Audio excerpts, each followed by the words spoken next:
大家好，我哋翻嚟，我哋呢個星期8月3、4、5、6、7呢幾日，呢5日，我哋去回顧一下呢個星期做緊啲乜嘢嘅做法啦。咁如果你有睇上一條片，你知道啦，我哋係做一個炒圖表嘅一個過程啦，入邊用我哋嘅技術分析去做好我哋嘅部署。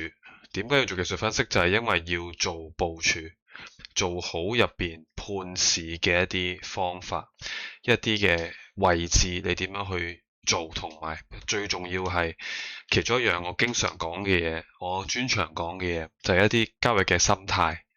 交易心態，你炒嘢要應對、要面對嘅嘢，從而改變你嗰個行為，令你可以變成一個真係有你自己個套嘅一個炒家。咁你以後就唔再怕呢啲嘢，唔會再驚炒唔到。咁呢一套嘅方法同埋心態應用喺唔同嘅市場。你見到我有唔同嘅片啦，我有一啲關於炒嘢嘅 mindset 啦，人生嘅一啲 mindset 啦，訪問同學嘅片啦，係啦，我係一個導師嘅身份去同大家做分享。咁跟住就講下，譬如我平時去旅行嘅嘢啦，咁啊講下啲車嘅嘢啦，講下啲炒嘢嘅諗法啦。呢啲有時啲片係我真係自己突然之間諗到啲嘢，我就要去拍。呢條片係我朝頭早7點喺屋企個 sofa 度拍嘅。因為我係比較中意去同大家去分享呢啲嘢，令大家行少啲冤枉路。因為炒嘢實在會有好多冤枉路，好多好亂嘅時候。咁所以炒嘢都係可以改變呢樣嘢啦。同埋我會講下美股嘅圖啦，我會講下 crypto 嘅圖啦，我會同大家去討論下一啲問題。有時喺一啲每個禮拜5嘅夜晚啦，又講下炒嘢嘅 mindset。咁係咯，就係咁。咁我就炒嘢炒咗10年啦，教咗8年，所以基本上你問啲炒圖嘅嘢，我係咯，我就會答到你，同埋會引領你去一個好嘅方向，所以就俾心機。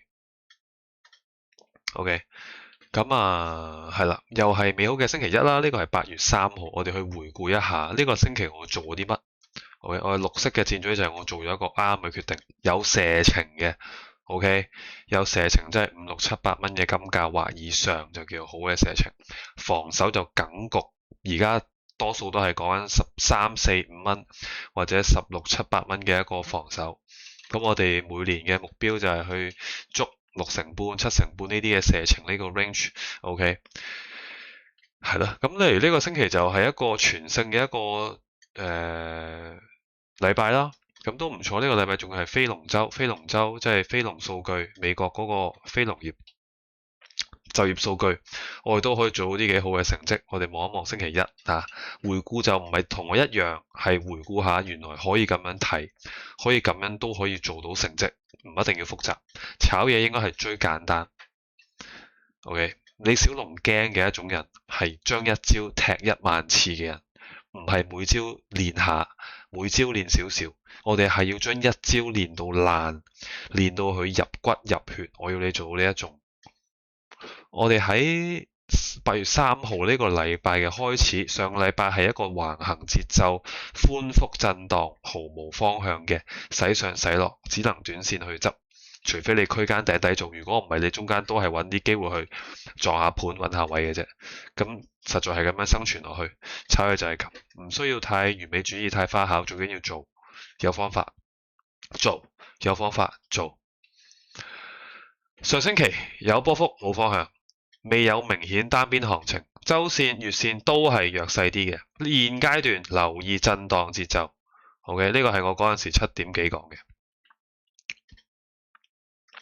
區間4111至4023，即係呢個 range 左右啦。呢個綠色呢兩個頂底呢兩個位啦，呢度。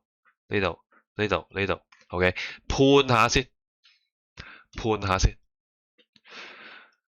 區間喺呢度啦，咁短線區間就係40至95啊，40即係呢個箭嘴附近，95即係呢啲頂再高啲，喺呢度附近，冇錯，呢啲位。油價78以上震盪睇好，嗰排就即係呢啲時間就油價就比較受呢啲打仗又話再打又話唔打又話你就美伊嘅船唔可以再行呢個霍爾木茲咁樣，即係好多呢啲咁嘅新聞喺度彈出彈入，基本上你係捉唔到路嘅，可以話唔需要夾硬話我要捉到佢，我要捉到，唔好再咁樣啦，玩圖啦，唔好再喺度追新聞啊！啲新聞都好睇嘅，講真，有咩好睇啫？啲新聞第一已經 filter 咗，仲要俾嗰啲外國嗰啲報館 filter 埋，先再出去你個電話度。圖表係最坦白噶，圖表係最直白噶。我夠膽講，我炒咗10年啊，我冇後悔過我學圖，但係大把人後悔或者係反翻過嚟，而家呢1-2年不斷去追點樣玩技術分析，我就係你技術分析嘅一個示範，一個嘅指導。OK， 玩圖，因為係最直接揾答案做結果。7點幾揸一波上去。揸一波50 4050至51揸上去，之後一嘢20唔係16分鐘之後已經去咗10蚊啦，波唔飛上去，一波好爽啊，好似係揸部大馬力嘅車，然後地板有一嘢轟落去咁，嗰下衝上去就係咁，真係。好啦，區間操作揾位做撞盤，用方法揾靚位，我係有方法做嘅，做分析係基礎。美好星期二，8月4號，黃金保持震盪行情。琴日4050附近揸貨係合理正確。OK， 8月4號區間今日留意啊，8月4號留意緊呢個區間係79至到21。即係呢個頂應該係啦，79至21，即係呢個附近啦。呢個掃呢個區間附近，我應該做呢度。今日下晝反彈4079，可以留意下一啲沽貨機會。如果先回落，留意下揸貨機會。其實兩邊都啱嘅，70幾有得做，40幾都有得做。咁啊，回顧下我哋點做啦？定係有咩其他做法呢？咁樣，我夜晚尾盤再套用策略捕捉機會，即係我哋係咯，我自己平時做開嘅嘢啦。4點幾就做一個4059、4060去沽貨，急不及待嘅呢個 day high 下邊先扯一波先，好爽啊！點解成日咁樣講？因為我一個好中意揸車嘅人咧。我成日覺得做一張靚單就好似你拖低兩個波，然後一腳轟落去嗰種嘅感覺。有時你做一張靚單就有啲咁嘅感覺，好正。OK， 沽貨落去衝之後8點鐘呢度係啦，8點鐘係呢一支，8點鐘再沽4071再沽，即係我哋睇嘅嘢其實已經佢已經行咗一次咯，靚喎，頂住喎，收足8點鐘我再做。再扯落去4063之後9點鐘，因為佢已經拉我個方向啦，已經係偏強，收得唔係好靚，冇乜表達一個方向啦。咁我哋就 show time 就係9點鐘再揸4072磅。呢個禮拜好悶嘅，成日講贏錢就唔明嘅就唔明，即係點解你可以咁樣做？我唔中意你咁嘛。咁呢個世界好多呢啲人，但係我覺得炒佢最緊要有成績。你理得我係倒立咁炒啊，定係點？啲朋友理得你點樣炒？啲朋友咩 comment 都唔重要，總之你就要做到成績。你嘅 friend 點樣話你炒嘢唔得呢樣嗰樣，話你翻工唔得，總之你就要炒嘢就要揾錢，你就要識炒圖。你識炒圖，你搞得掂黃金、油價、美股、crypto。咁呢個世界咁多方法去收息啊，成你就係碌大嚿錢，然後搬啲錢去第二度收息學習。例如睇明德啲片，有咩投資可以做啊，成啊，咩投資陷阱啊，成啊呢啲嘢，即係了解多啲呢啲嘢。OK， 喂，如果佢哋講埋呢個病症添，犀利，大家俾心機，旅行 miss 咗佢哋啲片，咁啊係啦，跟住咯。9點揸貨，有錢收，嘣嘣，2分鐘就最高去到4093， 9點就係咁。去到星期三，冇啊，我嘅方法已經公開驗證了。係啊，好多人會中意講自己贏幾多贏幾多，我覺得最實際係你公開做到咯。係咯，所以點解人稱香港第一炒金佬，就因為我就係好中意講呢個 market，講到我自己都有啲難接受，點解我可以堅持一件事咁耐？咁我相信呢個可能真係一個好 mindset 啦，同埋一個真係叫做成功之道咯。狂做，狂做啊！美股大熔斷 ，crypto 比特幣上12萬，我都係主力都係玩黃金嘅，我都係主力都係講黃金嘅。係真係黃金有時講到冇咩好講，又講下 crypto，講下美股啲圖，又有得俾我執，真係唔係自嗨，真係你自己睇下我講啲美股啲位置啊，真係佢係之前係跌咗落嚟，但係佢都係行翻嗰啲位上翻去。所以你要俾心機，因為你學得呢一種嘅 mindset，一種嘅技術分析，我呢一啲嘅策略，基本上你已經可以做到所有嘅市場嘅節奏，因為你係一套嘢嘅。所以點學炒嘢係咁重要啊？我哋嚟到6點，8月5號，琴日先跌後升，跟隨震盪節奏成功。今日黃金短線反彈，留意偏強節奏。支持位留意4130、4115，操作上簡單，等待回落買入機會。79至75之間區間操作，之後有 ADP 數據啦，咁樣啦，明德佢哋嘅 channel，我就同大家轉發過嚟啦，記得 follow 佢哋嘅 YouTube 啦 ，follow 我 YouTube 啦，係啦。如果中意睇車，可以 follow 埋我朋友嘅 channel 啦 ，Flat Out 佢哋好有心機去講一啲車嘅嘢啦，俾好多知識大家啦。咁買咩二手車啊，自己去知道啦。咁係咯，佢哋都有好多廣告啦，好多 product 去同大家分享啦。咁大家去睇下。咁我就係同佢哋去旅行，因為我哋係好多年嘅朋友，所以就係啦。我覺得炒嘢有時個人生就係咁啦。努力揾錢，日常唔好覺得悶，覺得炒嘢揾錢好悶好慘。我覺得好幸福噶，可以炒嘢揾錢，用電話撳下錢，撳下啲錢出嚟，用自己嘅方法，係啊，之後你就可以 enjoy life。我覺得人生呢個循環係幾爽嘅，係啦。咁我都希望我身邊嘅朋友成功揾到錢啊，好好地做咯，真心。好啦，去到9點再揸貨，唔好覺得我講咁多嘢好煩，其實好多嘢真心係有一啲嘅內心嘅一啲嘅想分享俾人嘅一啲好嘢咯。我覺得有價值嘅不妨分享。你話我分享俾你，我開 Pokemon 卡，同大家去邊度玩飲食嗰啲 YouTube 大把啦。真係啊，我絕對冇乜好大嘅衝動做嗰啲嘢，即係我可以做一個全職旅行 YouTuber 噶，絕對。但係我中意分享呢啲多啲咯，呢啲係我覺得對一個人嘅進步係好緊要嘅。畢竟你進步咗，代表你揾錢多咗，你揾錢多咗，或者你學揾錢嘅方法多咗，你眼界就會開闊。你眼界開闊，你嘅心態都會變得廣闊。咁係咯，你會有一個好充實嘅人生啦。我覺得大家要努力。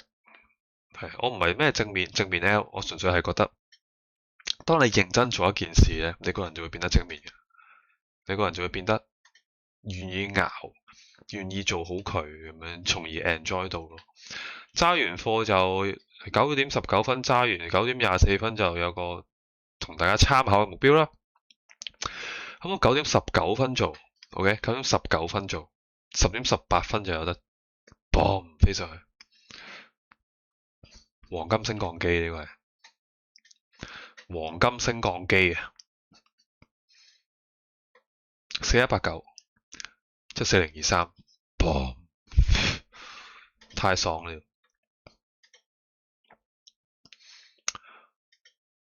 係幾好嘅波段嚟嘅呢個，非常之唔錯。跟住我哋去到6號嘅3點，4056揸貨呢度都係牛咯，強咯，所以偏揸貨多啲，彈上去。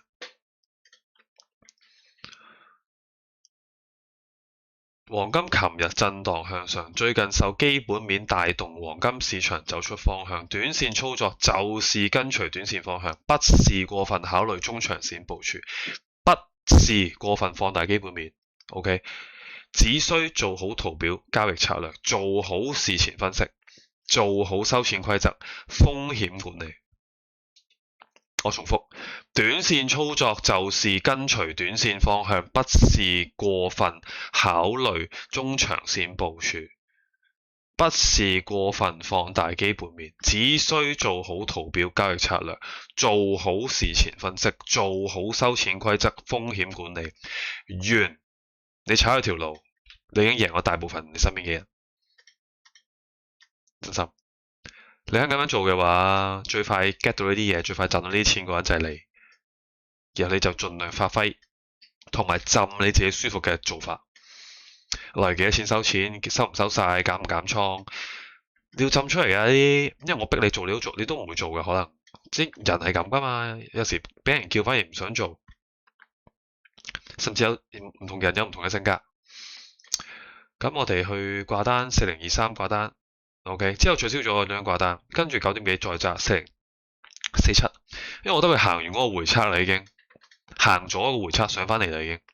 咁所以我要做嘅就係揸貨，我順翻我嘅做法，揸貨。我今日留意偏強節奏回落買入啊嘛，分析上面寫支持位54、46、33，上面就4300咁樣，所以呢度全部也是支持。你一係諗揸，一係唔會做。多數都係咁，起碼 OK。佢靚嘅其實，但係你話之後會再做咧，我又唔會再做咯。係啦，4047搏唔上去，又一執，下邊4223掛單取消，但係你發覺最後其實都有回測呢個位嘅，所以呢一日睇呢啲位咧，睇23係合理咯，以圖論圖合理嘅，合理。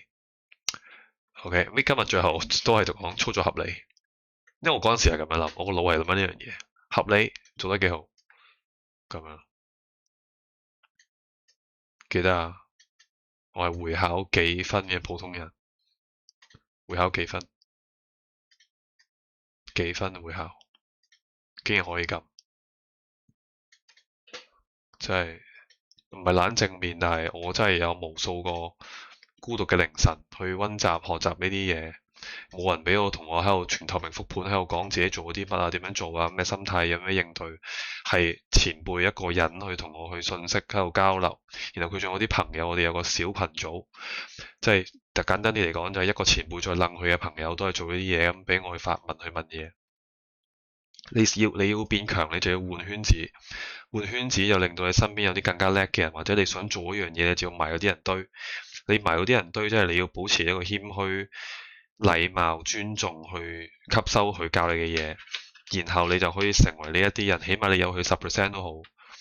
OK， 假設我嘅前輩係一個億萬富翁，我起碼都有1000萬；我前輩係一個10億富豪，我起碼都有1億，起碼都有5000萬，咁樣咯，我覺得。係啊，我唔係懶勵志，我絕對唔係嗰啲咩白手起家變咗一個萬億富豪，40歲咩福布斯，我絕對唔係呢啲。但係我點解可以好多人覺得我過得好開心、好舒服？係因為我不是一個富二代，但係我想變好，令到我好願意犧牲細個玩嘅時間。細個真係講緊20幾。最多人去飲酒、溝女、掟飛鏢、食水煙，去過一啲好有態度嘅生活，然後俾人笑我過得好冇態度，好唔識玩。我甚至有時同啲 friend 出去 chill 下飲酒，我連妹都唔識猜嘅，但係我識炒嘢嗰陣時已經，呢個係內心嘅底氣。係內心我知道咩係重要，咩係唔重要，唔係話飲酒唔得，係我唔係呢個選擇啫。而我覺得有趣嘅係，而家已經少咗好多人飲酒啦，而家已經覺得追求健康生活。如果你俾我回翻帶，我叫我做到100次，飲酒定學炒嘢，玩定學炒嘢，打機定係學揾錢電話炒嘢，我一定係揀炒嘢，完全不後悔。但係你話以前去咗飲酒啊、傷身啊、蒲啊，絕對會覺得浪費時間。臨老唔會因為呢啲嘢而非常之自豪。哇！嗰陣時開咗支酒啊，個 friend 開咗支酒，可能我以前真係太渣，我唔係嗰啲開酒開台嗰個，我唔係嗰班人啊。即係我啲朋友係呢啲咯，但係我係邊啲？我係嗰啲一張台飲酒啦，OK，蘭桂坊。我個 friend 係開支10萬蚊嘅酒、5萬蚊嘅酒嗰個人嚟嘅，我係黐酒飲。你喺呢啲地方，或者你喺呢啲充滿競爭嘅世界入邊，你唔應該係做嗰個黐同埋跟嗰個人，你應該係做呢件事嗰個人。如果你唔係做呢件事嘅話，我建議你俾心機揾錢。你應該係駕林寶泊喺門口泊到第二朝嗰個人，你唔需要酒後駕駛。你係應該有呢個能力去做呢件事，你有呢個態度，有呢個收入嘅能力，你先應該去呢啲地方玩得咁頻密啊！我意思係啊，我覺得咁樣諗係唔會錯，反而成日喺度諗住要玩要 chill，我唔可以 miss 呢個活動，唔可以 miss 呢個音樂節，唔可以 miss 呢個嘣嘣嘣邊個 DJ 嚟咗呢樣嗰樣。我覺得呢啲你老咗一定會覺得浪費時間。我可以話啊，我過咗我嘅人生，除非你嘅工作真係可以令你40、50歲你都覺得哇正啊，越嚟越高人工啊，越嚟越直爽啦，掂啦。如果唔係，可以諗下呢啲咯，可以諗下遠啲，遠啲，真心啊，真心。呢啲係我嘅真誠嘅分享。我唔會去批評我嘅朋友，但係我會觀察。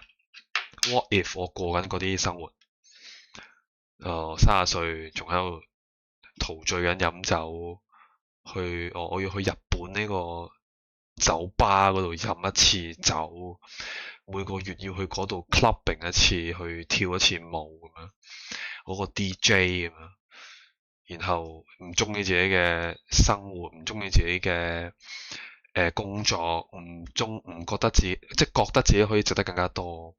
咁我係好正面地同大家講，你應該係做多啲改變你嘅嘢，唔係做多啲玩嘅嘢。你應該係擺多啲時間喺你事業上邊去發展自己上邊。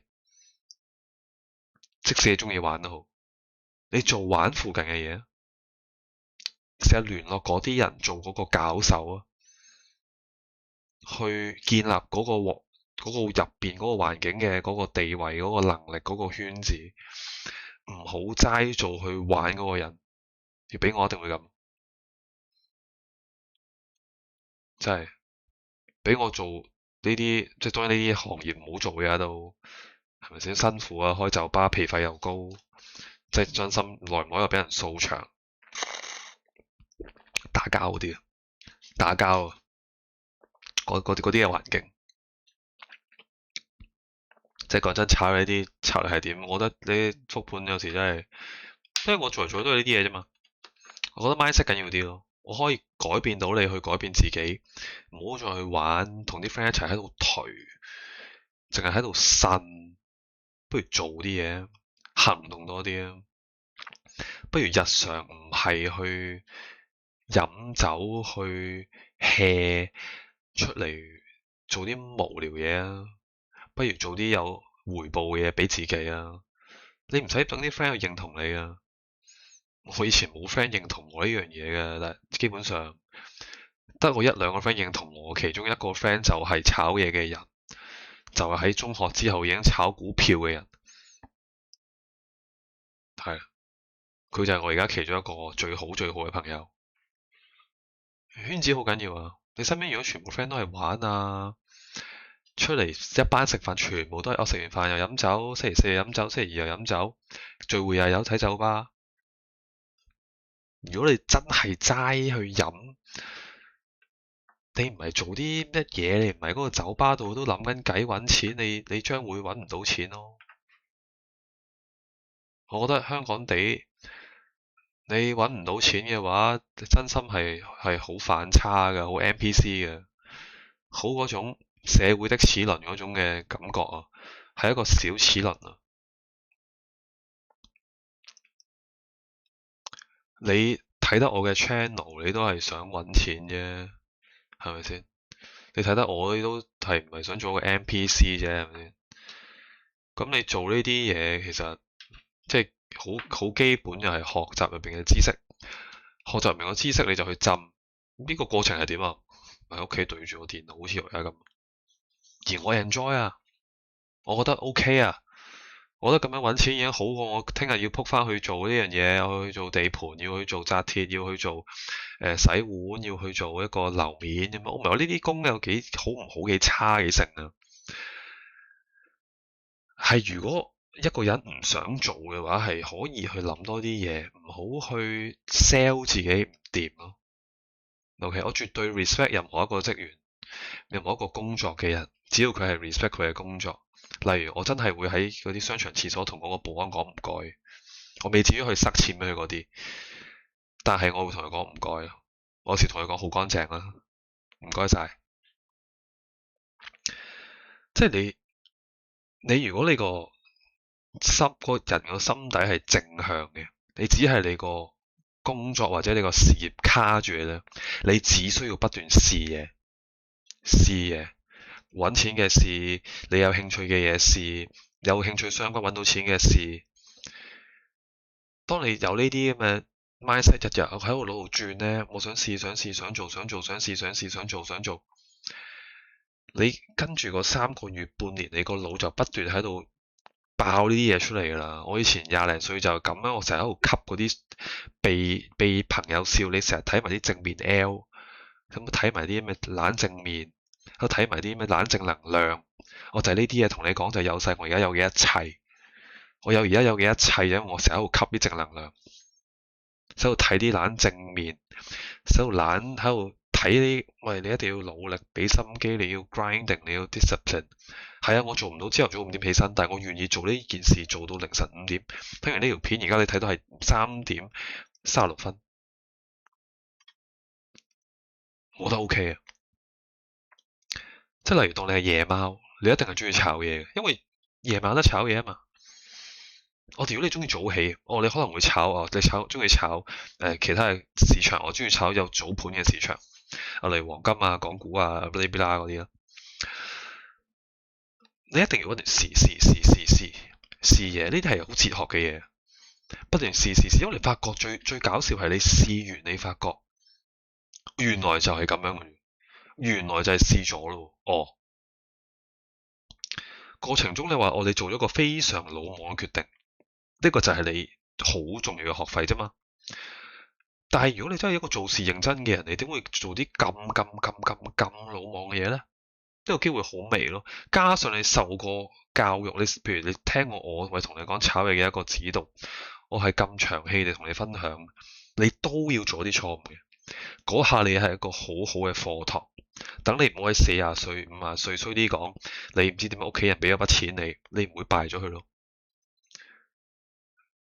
我覺得呢個世界，你一個人要改變嘅，不斷睇你吸乜嘢、浸乜嘢、吸乜嘢、浸乜嘢，點樣成為一個 shape 自己係一個乜嘢人啫嘛，係咯。然後你不斷 sell 自己想成為咩人啫嘛，呢個係我上一條片講嘅嘢。呢條片呢條片，你唔係 sell 自己得咧，你就唔會得。你唔 sell 自己做到咧，你就一定做唔到。你首先要覺得自己得先，係咯。我唔係冇翻過工啊，我翻嗰啲真心堪稱係全香港其中一種啱啱出嚟做嘢最乸慘嘅工作，就係做銀行，做啲大企業嘅小齒輪，咁就最真心係最我對我嚟講啊，係最差嘅工作，係最自然嘅工作，對我自己嘅做過嘅工嚟講。我做過會展嘅嗰啲攤檔嘅執嘢啊、搬貨啊、sell 嘢啊嗰啲啦。sorry，但係我做過 office 啊，銀行係做得最唔開心嘅，最唔開心可以令你最大嘅進步，但係必須要行動。所以好多人啊，或者好似我啲 friend 啦，part time 有啲工作又去做下，夜晚又下晝又炒下嘢，之後就 enjoy 自己嘅生活。我覺得一個人夠膽咁樣，已經係一個好犀利嘅嘢。中間賺幾多錢就好睇你自己嘅規則，好睇你自己嘅做法，但係你總可以做啲嘢出嚟，你總可以 long term 係贏到錢。所以你要俾心機。我講唔出啲咩好誇張嘅一個歷史啊，或者你會覺得點解你成日都講緊自己做銀行嘅以前？因為我就係做呢份工啫嘛，喺我炒嘢之前，我就係做過2份嘅銀行嘅工啫嘛。如果你以前做呢啲銀行，其實你可能會見過我添。如果同我一樣九十後頭嘅，你可能會喺呢啲地方見過我添。但我可以同你講，大家都係人一個咯。你無論你去而家去做生意、去試嘢、去學炒嘢都好啦。炒嘢係其中一樣你必須要有嘅技能，你唔一定每日炒，但係你必須要我懟個電話俾你嗰陣時，你必須要解答到你自己。How？ 點樣做？有咩係合理嘅操作？跟住你做啲咩啊？做翻你嘅事業，過翻你嘅生活。但如果有一日我懟幅圖俾你，你必須要答到自己。How？ 喂，比特幣點炒啊？ETH 點炒啊？美元指數點睇啊？呢排SPX 點睇啊？嗰啲納指點睇啊？道指又點睇啊？有咩可以睇啊？你必須要我俾2分鐘你，應該有個睇法出嚟噶啦。要，你明唔明啊？即係你係要呢啲啊，你係要有呢個能力啊。你唔係要用啊，即刻係你可以隨時用啊。咁都為之勁，我覺得。游水咁啫嘛，唔係叫你喂下下環島游啊，大佬，你唔係方力申啊，大佬。但你有必要時你就可以用咯。你去游水去旅行你就我識游水，我可以游去泰國咁樣。簡單啲嚟講，呢個係一個救命嘅技能，係一個 backup plan。只不過我做得太瘋癲，我就變咗一個 full time job 啫嘛。我太中意做呢樣嘢啦，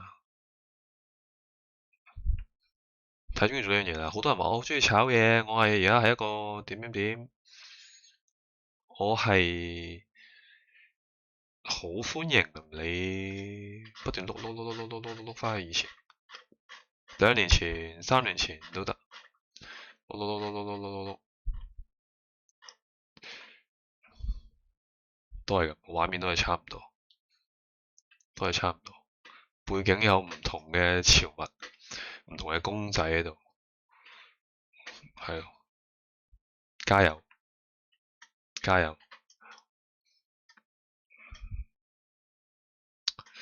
係啦，冇啊，星期7號冇乜特別，4280炸貨好似掛單嚟嘅呢張，4280去掛單，張單冇做嘅，取消咗。跟住4300揸貨，4295揸貨，揸貨，跟住2張單有錢收，留嘅4.3做4.5，跟住黃金琴日睇好合理，支持位以上買入正確。今日有非農數據8.5，星期5呢個係星期5嘅7號啊，7號8.5，夜晚有非農數據。好啦，跟住油價就係震盪偏弱向下嘅，而家都係呢啲睇法。跟住6點幾再揸，本身係做2轉喺邊度啊？做2轉係4點幾啊？唔係呢度，係呢度。4點幾係呢度，綠色呢一支。就係咁，就係咁。6點再做，冇啊，咁樣咯。揸貨，今日留意偏強節奏支持喺4300、4285，揸咯，破頂嗰度，咁行得，揸，嘣嘣嘣，4319，我4313揸，4313、4319、4323、4350，之後冇啦，之後再掛單，再取消埋，係啦，就係咁，之後再做4323，10點，4340幾，唔係特別靚嘅位，回顧翻，冇錯。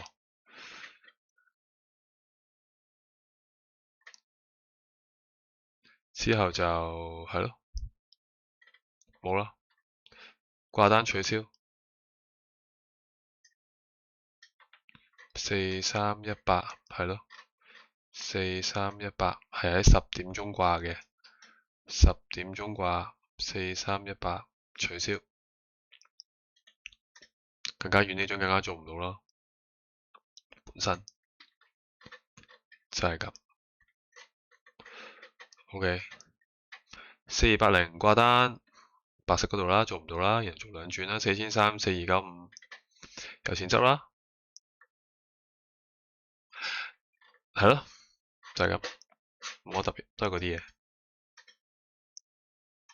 所以呢啲係統計學嚟嘅，你個方法 work 咧，數字唔呃人嘅，因為你出得手就係嗰啲位，咁呢啲位出現嘅次數一定係嗰啲數目嘅，基本上係咁樣噶。呢個世界，呢啲都係數統計學嚟嘅，就只係即係嗰個出現嘅頻率啫嘛。炒嘢嘅領域係咁咯，work 嘅永遠都係 work，唔 work 嘅永遠都係唔 work，心態都係炒嘢嘅心態一樣，唔 work 嘅心態永遠都係唔 work，work 嘅人嘅 mindset 永遠都係 work，佢嘅規則 work 就一定係 work。所以我成日都係話，你識玩之後，你係微調啊，你係將一套踢法踢10000次之後，中間只係微調，微調啲角度，微調啲力度，微調啲出力嗰個位，俾心機啊，俾心機啊，真係噶，